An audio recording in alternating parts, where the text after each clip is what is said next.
நாளும் பொழுதும் கண்ணென காத்து வரும் போற்றுதலுக்குரிய கழக பொதுச் செயலாளர், சட்டமன்ற எதிர்க்கட்சி தலைவர், தமிழ்நாடு முன்னாள் முதலமைச்சர், புரட்சி தமிழர் மாண்புமிகு எடப்பாடியார் அவர்கள் உறுதிமொழிகளை வாசிக்க நாம் அனைவரும் திரும்ப வாசித்து உறுதிமொழிகளை ஏற்றுக்கொள்ளுமாறு அன்போடு கேட்டுக்கொள்கிறேன். அனைவருக்கும் வணக்கம்.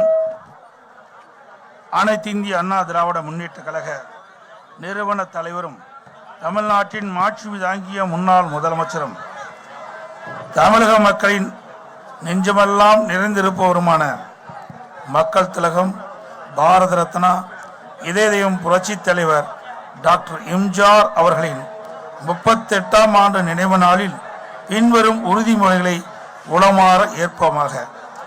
அனைத்து இந்திய அண்ணா திராவிட முன்னேற்ற கழக நிறுவன தலைவர் ஏழை எளிய மக்களின் உயர்வுக்காகவும் தாய்மார்களின் முன்னேற்றத்திற்காகவும்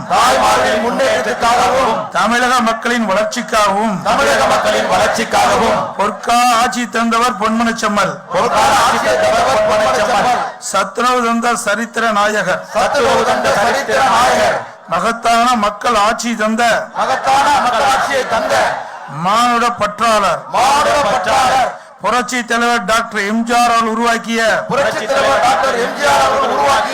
மகத்தான மக்கள் இயக்கமாம்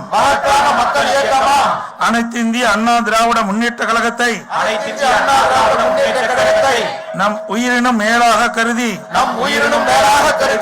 என்னாலும் காப்போம் என உளமாற உறுதியேற்கிறோம். தன்னுடைய கலை பயணத்தினாலும்